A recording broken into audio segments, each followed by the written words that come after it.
Sveiki visi, šiandien kaip ir visada kalbėsime apie kripto naujienas iš viso pasaulio, aptarsime Bitcoin, Ripple, Hedera, Algorand, turėsime video segmentų, todėl siūlau pasilikti su manim iki šio video pabaigos, kur apžvelgsime šios savaitės kainų pokyčius grafikuose. Pradėkime nuo rekordo. BlackRock Bitcoin ETF per pastarąją savaitę patyrė didžiausią vienos dienos išpardavimą istorijoje, kurio bendra suma siekia net $333 milijonus. Tai aiškus ženklas, kad institucinis kapitalas šiuo metu traukiasi iš Bitcoino rinkos. Investuotojai tikrai stebi šią situaciją, nes tai gali reikšti, kad Bitcoino kaina netrukus gali patirti reikšmingus pokyčius. O JAV teisingumo departamentas taip pat pila žibalo į ugnį ir praneša, kad gavo leidimą parduoti Bitcoiną konfiskuotą iš garsiojo Silk Road tinklo, kurio vertė šiuo metu siekia $6,5 milijardo. Tai yra milžiniškas kiekis, kuris gali sukurti didžiulį spaudimą rinkai, kai šie Bitcoin pasieks atvirą prekybą. Tuo tarpu Afrikoje Kinijos valdžia paskelbė, kad šalis ruošiasi legalizuoti kriptovaliutų prekybą. Finansų sekretorius John Mbadi patvirtino, kad rengiami teisės aktai, kurie reglamentuos šį sektorių. Pereikime prie Azijos. Filipinų bankų grupė paskelbė apie planus paleisti stabiliosios monetos projektą PHPX, kuris bus paremtas Hedera DLT tinklu. Šis projektas leis skatinti finansų priėmimą ir bus pirmasis tokio tipo daugelio bankų palaikomas stabiliosios monetos projektas regione. Kitas svarbus momentas – tai Exodus piniginė skambino varpeliu Niujorke, nes tapo pirmąją tokenizuotą akciją įtraukta į Niujorko akcijų biržą. O Algorand blokų grandinė buvo pasirinkta kaip pagrindas šios akcijos tokenizavimui. Matome, kad tradicinės finansų rinkos integruojasi su kriptovaliutų technologijomis. Ir jeigu pastebite iš naujienų, blokų grandinės, kurios yra integruojamos į tradicinius finansus, yra būtent tos blokų grandinės, kurios atitinka ISO 20022 standartus. Šiuo atveju tai Algorand. O čia matom pranešimą iš BIS, kuris yra visų centrinių bankų centrinis bankas. BIS paskelbė apie naujus žingsnius ISO 20022 standartų vystymui, kurie leis pagerinti tarptautinius mokėjimus. Rusija taip pat aktyviai žengia į priekį su savo CBDC projektu. Sberbank prisijungė prie skaitmeninio rublio pilotinio projekto, kurio oficialus paleidimas planuojamas 2025 m. Liepą. Toliau pažiūrėkime video, kuriame JAV kongreso narys Mike Flood kalba apie kriptovaliutas ir jų ateitį. I think there's a lot of people that are anti-crypto that think this whole issue is going away. Yeah, it's not. Digital assets are here to stay. They are not going anywhere. And if you walk into any business school in America with a bunch of 20, 21, 22-year-old business students, this is where they gravitate to. Like, I'm 49. I've grown up my entire life thinking about fiat currency. So have all of us. I have not grown up always thinking about fiat currency. Well, okay, it reminds me of like the kid. It's like if I went to go snow skiing the first time, I would be scared to death of everything. If a kindergartner goes snow skiing the first time, they're fearless. People that are interested in finance are very vested in digital assets because everything is on their phone. They do everything on their phone. Some of them don't want to be banked. They want to custody their own assets. So yes, there's the stablecoin part, there's the Bitcoin part, and then there's a huge issue called custody. How do you want to protect your assets? I want them custodied in U.S. banks because we have the best banking system in the world. Mm-hmm. We have the most diverse banking system in the world.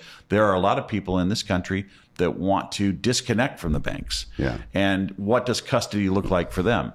At the end of the day, these are the kinds of questions we have to answer.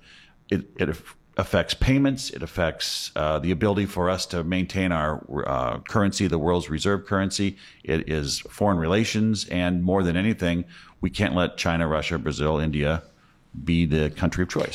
Girdėjote, kad šis kongreso narys pabrėžia, kad kripto saugojimas yra labai svarbi detalė, kuri leis kripto rinkai plėstis.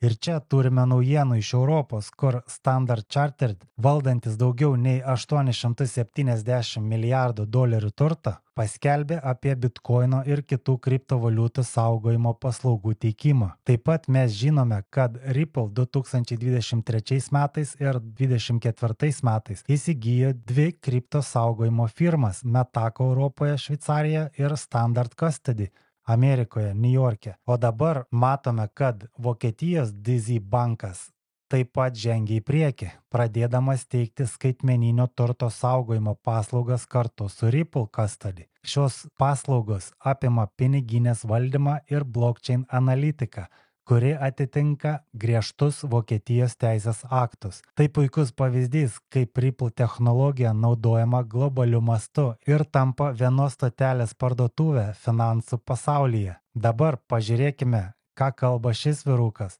kuris šią savaitę sulaukė daug dėmesio iš XRP bendruomenės, nes pradėjo kalbėti apie dalykus, kuriuos XRP bendruomenė jau žino seniai, bet to niekas nedrįsdavo ar negalėjo pasakyti viešai. Tai David Strizevski, Sound Planning Group vadovas. They're talking about another major would be Ripple, XRP. So, the SEC made this very interesting stance against it in January of 21. Bank of America had been utilizing it for 100% of their internal transactions for approximately 2 years, and they was shut down. And so this really efficient system, the second largest coin, now is way back because of how it was regulated. And so that regulator is getting out now, Gary Gensler. And so, and President Trump's met with the CEO of Ripple a couple times. And so I personally think that Ripple is being looked at by the United States as a SWIFT system alternative, as we are looking at digitizing, tokenizing, and Ripple has the ability to kind of be like the internet and be this platform that can be the guardrails of the future, where we tokenizing with HBAR and XLM and different coins like this. But it's an exciting time. I'm just looking for the application so that we can now start talking to regular folks every day, and we can say, this is how this changes your life, not just here's the technology's name. Ir čia dar vienas jo pasisakymas. I actually think that there's coins I'm going to make a lot more money in and that are going to be even more strategic to the future. Because, see, the one thing that we don't know about Bitcoin is that we know that it cannot transact quickly. And so because it's unable to transact quickly, we have a time frame right now where this leading asset class, the number one asset class in crypto, which doesn't transact quickly, therefore it's not a really great, quick medium of exchange. I think that there's an opportunity for new leadership to come in. And so this is where a lot of the conversations come in, talking about Ethereum and talking about Ripple. And, we've gotten a new Ethereum ETF now. We've not seen the price take off in the same way, though. We're looking at new Ripple ETFs. Now, this is an interesting one because if you'll pay attention for a moment, you'll notice many of these banks out here and their CEOs were dissing Ripple, we're dissing crypto in general, while simultaneously and behind the scenes creating their own coins and preparing for what is very probably upon us right now, which is that at some point in time, there will be a banking challenge and then we will switch over to this system. Now, it would be wonderful to do things not in a crisis, but remember the old adage here, and that is don't waste a good crisis. And it seems like that's been the playbook over the last, decades, but, very, very clearly here in the last 4 or 5 years. Tęsiant temą apie Ripple, matome, kad Ripple stabilioji moneta RLUSD buvo įtraukta į Bitstamp biržą Ethereum tinkle. Ir dabar dar pažiūrėkite Ripple prezidentės Monica Long pasisakymą apie artimiausius įvykius Ripple USD ir XRP rinkoje. Right now, this is available on Bitso, MoonPay, CoinMina, additional listings coming on Bullish, Mercado Bitcoin, and others. What about a huge platform like Coinbase and others, for example? When does that happen? We are continuing to expand distribution and availability of Ripple dollars on other exchanges. So I think you can expect to see more availability, more announcements coming soon. How soon? Imminently. Well, we'll look out for that. What about in terms of adoption? How big do you expect this to get in the next year realistically? I mean, do you have a baseline kind of projection on how big it could get based on the adoption you're talking about with clients? Do you think large institutions are using this? Who's using it? So, if we look at the crypto landscape overall, I mean, it has certainly been, the market's been growing in the past couple quarters. And, we think that this year is going to be a big year for crypto overall. And so demand for stable coins, we think will grow along with that. As you mentioned, I mean, it's really the way to on-ramp and off-ramp. It's also used as a key asset in trading. So we think that the market's going to grow tremendously over the course of the next year. Our demand from within our client base, our business doubled within payments last year. And so we see a really strong growth trajectory for our payment solution. And with that, Ripple US dollar will have a premium role. Monica, what about other asset types? You've seen a lot of interest when it comes to ETFs tied to cryptocurrencies. A lot of questions around whether you could see an ETF tied to spot XRP. What kind of discussions are you having with people about this? Do you think we'll see one soon? I think we will see one very soon. I think that we will see more various crypto spot ETFs this year coming out of the US. And I think XRP is likely to be next in line after Bitcoin and ETH. There's already been a number of different companies like Canary and others who have filed. And so we think, especially with the administration change, and that the approvals of those filings will accelerate. Gerai, o dabar pažiūrime greitai grafikus, ką per savaitę nuveikė pagrindinės monetos. Pradedam nuo Bitcoino. Bitcoinas, kaip matėme, savaitės pradžioje atsimušęs nuo kaklo linijos pakilo gan žymiai, bet kaip matome, vėl atsimušė į buvusio kanalo apačią čia ir grįžo atgal iki kaklo linijos. Dabar matome vėl sunkiai jam sekasi kilti ir žiūrėsime, kas atsitiks ateinančioje savaitėje. Matėme naujienose, kad ETF-ai yra išparduodami, taip pat Amerikos vyriausybė gavo leidimą parduoti didelį kiekį bitkoino. Na ir pažiūrėsim, kaip tai atsilieps bitkoino kainą. Kol bitkoinas yra virš šios kaklo linijos, tai nieko daugiau ir negalim nuspręsti. Reikia laukti, kol bitkoinas parodys kažkokį žemesnį judesį, kad mes galėtume prognozuoti tolimesnius kainos sviravimus. Dabar praktiškai reikia sekti du lygius. Tai yra šita viršūnė, kuri buvo pasiekta 17 dieną, tai yra 108 tūkstančiai ir šita kaklo linija. O visas šitas sviravimas tarp šitų dviejų lygių, tai nieko mums nesako. Reikia laukti, kol sprendimas bus priimtas ir tada galėsim diskutuoti toliau.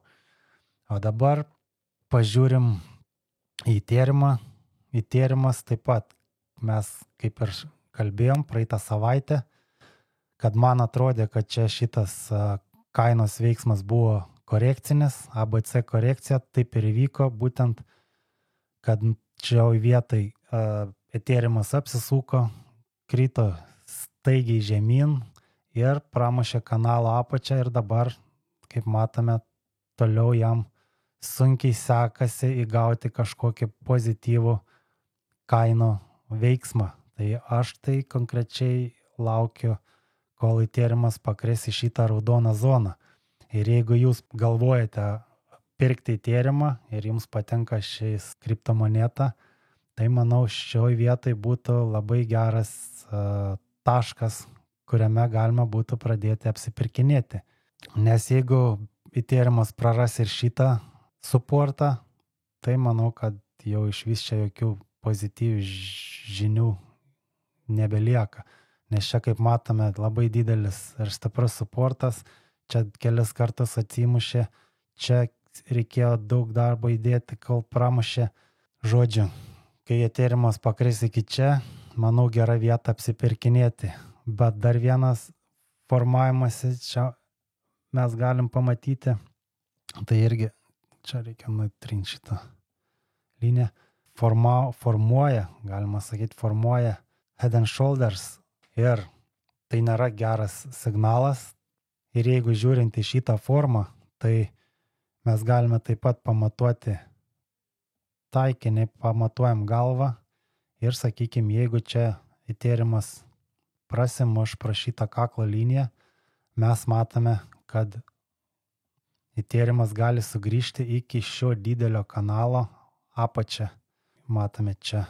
Tai būtų kanalo apačia yra apie 2500-2481, o taikinys matome 2361. Nu tai kažkur va šitoj zonai.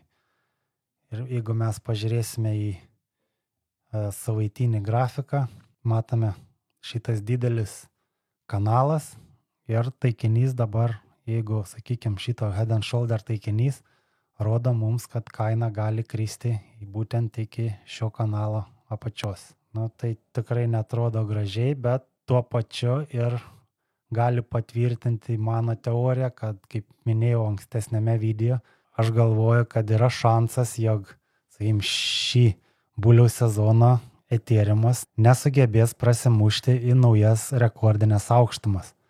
Dabar pažiūrėkime į Ripple. Ripple kainos sviravimas yra visiškai kitoks nei Bitcoin ir Ethereum ir jis atrodo gan stipriai nusiteikęs keliauti į viršų.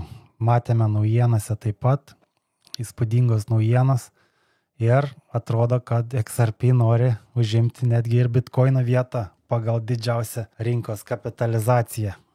O grafikas, kaip matome, rodo, kad XRP lyg ir keliaus į viršų, nes prasimušė vakar pro šį trikampį ir dabar kaina grįžo protestuoti buvusią rezistenciją, kuri tapo dabar supportu. Ir jeigu ši linija išlaikys, mes galime tikėtis didesnių kainų.